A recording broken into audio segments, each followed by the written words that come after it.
Mayor de Blasio. Good morning. Good morning. Good morning. How are you? Feeling good, feeling good. How's it going? Oh, man, just feeling great out here. New York City, it's kind of warm today.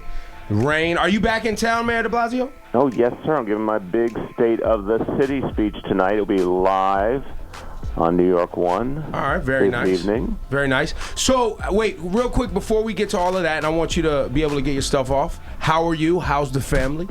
Family is wonderful. Kiara finishing college in June. Dante off at his elite Eastern Yale University. It's very fine Ivy League Ivy situation. League. He speaks now, and when he picks up his coffee cup, his pinky is out. He speaks proper King's English. So, Mayor, yo, do we have Rosenberg? Rosenberg. Yo. Can you hear the mayor? I don't hear you. I hear the mayor, but don't worry, I don't need you. I do hear the mayor. Mayor, can you hear me? I can. Oh, well, wonderful to talk to you, Mayor. I'm out here in San Francisco for the Super Bowl. I wanted to jump at you with a somewhat politically heavy question, but it was something that crossed my mind this week. Ebro and I were discussing. Obviously, you're out there in Iowa, and you did a great job for Hillary. But in listening to Senator Sanders, there's certainly a lot of qualities he has as a candidate that, knowing you as a person, a candidate, we think would appeal to you. So as someone who is out there fighting for Hillary Clinton, what do you think about Senator Sanders as a candidate? Because he does seem like someone you would potentially like. Sure, I like him a lot. I think he's done a great service by getting out there and talking about income inequality and really calling out the problems we're facing in this country. So I've actually had a lot of good feelings about Bernie Sanders for years and years, long before most people knew him. But here's the thing. I think Hillary Clinton is someone who has put together a very progressive platform, a very progressive vision for the country, including taxing the wealthy more, raising the minimum wage, paid sick leave, paid family leave, all the things that would fundamentally change lives of working people and middle-class people. She's put together that platform. What I know about her, because I know her personally for almost 20 years, and obviously much more of a close personal relationship than I have with Bernie, what I know about her is she will follow through and get things done. And these are urgent matters. People are suffering. They need these changes. I have faith she'll know how to do it. So, Mayor, with Bernie being very socialist sounding, how does Bernie work into the overall thing? Because obviously I'm a dreamer. I'm not that politically savvy. I love what Bernie has to say and would love to see him working with Hillary. But I feel like Hillary would have more success on Capitol Hill because she would be able to bring people together because she's more moderate. Is that what you're seeing as well, or you see something else? A little bit different. I would say, first of all, look, yeah, it's actually a good conversation when you have two candidates talking about the things we need to do to create economic fairness. I mean, this is kind of the big picture. When you get beyond the rivalry in the moment and the voting right now in the primaries, caucuses, big picture, two leading Democrats talking about the issue that people really care about, the lack of economic fairness in our society. Why is wealth and power concentrated in the hands of so few? How are we going to change that and create real economic opportunity again across the board? They're both talking about that. They're both putting forward real serious proposals of how to do that. So I think the good news is the whole American debate is changing in the last year, I think for a lot of other good reasons, like all those workers fighting for a $15 minimum wage. So many things have changed what we think is possible. Now, in terms of then following through in the White House, I think it's fair to say, first of all, Hillary's got an extraordinary kind of experience about how to actually get things done in the morass of Washington. But second, look, she's proven she can stand in the fire and take it and make things happen. I always talk about 1993 and 94. She took on the big health insurance companies for 2 years straight, fighting for national health insurance reform, and got millions and millions of dollars of ads thrown against her. She never flinched. I think her fight then, even though she didn't prevail then, I think it helped set the stage for what President Obama did later. So it comes down to if two people are putting forward great visions, who do you think can best achieve it for everyday people? I think that's Hillary. So de Blasio, here locally, we're watching Commissioner Bratton on the cover of the paper the last 2 days with all of the slashings on the train. A couple of days ago, Bratton says, it's being blown out. Well, not being blown out of proportion, but it's just a moment in time where things seem to be crazy. But that same day, there's another slashing. Yesterday, there's 2 more. Today, Bratton is ordering cops to make sure people aren't sleeping on the subway, which a lot of people who work late and very early tend to do because they're exhausted. What does our mayor have to say about what's going on? And are we just hearing about these things? Because those of us that ride the train know we see crazy things all the time. So now it's headline worthy. Are we just seeing it more because it's headline worthy, or is there something really taking place? Well, there is no pattern here. We had a long press conference at One Police Plaza yesterday. We went under the details of everything that's happened lately. First of all, the good news, and we all know that good news doesn't travel very far. The month of January 2016 was the safest January in any year in the city's history. We had a huge decline in murders and shootings this January compared to a year ago. And something very important is happening as major crime continues to go down all over the city. That's the thing we should think about first. But we've had these incidents in the subway. They're obviously distressing to people. And the fact is they are individual incidents. They are not related. And the police are doing a lot to reinforce, to send a lot more cops into the subway, both uniform and undercover. So you'll see plenty of presence. There'll be plenty of eyes on the situation. But here's the overall fact. A typical day in the subway, almost 6 million rides, almost 6 million people take the subway. And there are approximately 6 or 7 crimes committed in the subway each day, and most of those are property theft. Most of those are someone taking an iPhone or some other kind of electronics. So that's, I think what Commissioner Bratton was saying was a simple thing. We're definitely seeing, those kind of thefts on the subway. That happens a lot of the time because people fall asleep and leave, their stuff unattended. Be careful about that. And he's saying that in terms of this, number of other incidents, that there's going to be plenty of police reinforcement to get ahead of the situation and make sure it's shut down. Do you feel like the good news about the work you and Commissioner Bratton are doing doesn't travel is because, like I say, often when you call, I believe the elitists who don't like you push the media agenda to make it look like New York City's unsafe because you're the mayor? Well, I'll say it again a different way. It's very interesting that people, when I was running, tried to do this message about we're going to go back to the 1970s and the bad old days. Since I took office, here are the facts. We have the highest population we've ever had in the city. We have more jobs than we've ever had, literally 4.2 million jobs in New York City. We picked up over 200,000 jobs in the 2 years I've been in office.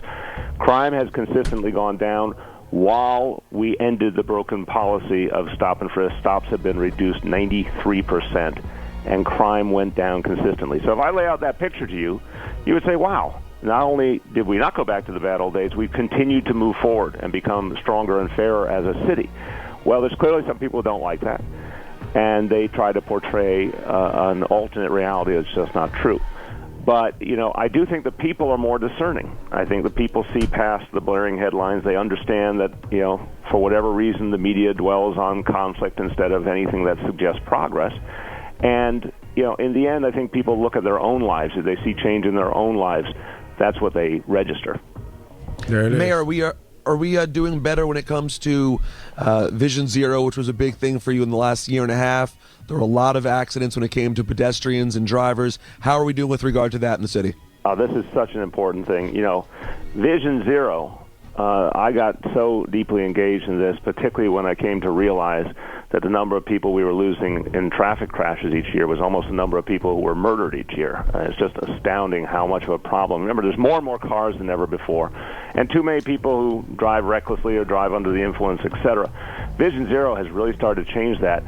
66 fewer deaths over the last 2 years because of Vision Zero. The fewest pedestrian deaths since 1910 last year. I mean, something very, very big is happening because we lowered the speed limit. We got a lot more enforcement of speeding and failure to yield to pedestrians because we changed a lot of the, streets themselves and we made them safer. All of these things are changing behavior and actually saving lives. So this is something that's worked, but it's worked really fast. We only started Vision Zero less than 2 years ago. It's already had this kind of impact. Now, in other news headlines, there's a streetcar that you're planning today in the newspaper. It says a streetcar named de Blasio. A streetcar that goes from Astoria, Queens, all the way to Sunset Park. It looks like it would run almost similar to the BQE, but it would be a streetcar. A little different than BQE because it would really stay near to the East River throughout. But it's something that I think is going to make a huge impact for hundreds of thousands of people. And by the way, we're talking about neighborhoods that are growing in terms of population. We're talking about neighborhoods that have more and more jobs in them. We're talking about neighborhoods that have almost 50,000 public housing residents in places that have never had enough access to opportunity. Red Hook's a great example. This line would go through Red Hook, Brooklyn. Red Hook has always been left out. But now imagine if you have a light rail line going right through there, connecting them to all the other surrounding neighborhoods. That's going to really open up opportunity for people. So to me, this is the kind of thing we need in this city. You know, more and more people are not going into Manhattan to work. They're going to Brooklyn, they're going to Queens. This connects the two biggest boroughs and just makes people have a lot more ability to get around, a lot more opportunity. I think it's going to increase the quality of life in those neighborhoods. We're really excited about what this could mean. So you're saying you're going to spend $2.5 billion. Where does that money come from? Because you know that's going to be the fight. Something's going to suffer, right? But here's the interesting thing. It's somewhat like what was done with the extension of the number 7 train. You know, under the Bloomberg administration, they created a plan for the Hudson Yards on the far west side of Manhattan.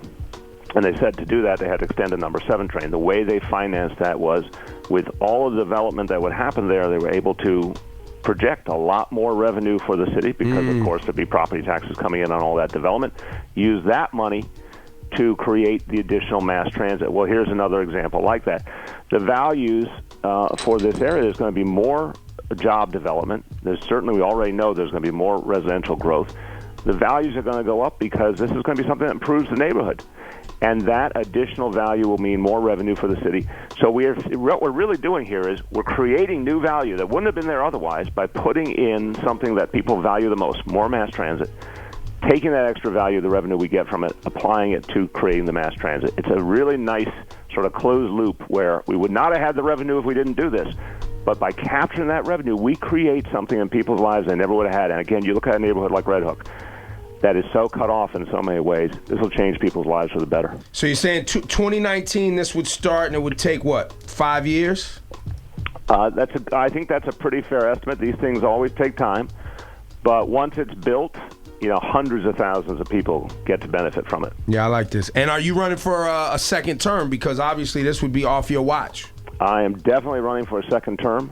And a lot of the things we've projected, a lot of things we want to do to address climate change, to get people out of poverty. There's so many of the things we put forward in our One NYC plan. Some of them are going to happen while I'm still in office if the people give me another term. Others we've projected far into the future because we have to set New York City on a different path, and a path that will be more inclusive and more fair to people. So, you know, it's nice when you can get things done while you're still in office, but a lot of the biggest things that have ever been done were started by one mayor and then continued on to the future. Mayor de Blasio, with tolls going high, tolls getting higher and rent in New York City getting super expensive, what can you tell us about the increase in minimum wage? Look, I am very hopeful. This is an incredible moment in history. A year ago, 2 years ago, if I had told you $15 an hour had a real shot at becoming the minimum wage across this state or across this country, you know, you would have said I was probably crazy. But now the momentum has built, and that was the people speaking. That was working people speaking all over this country.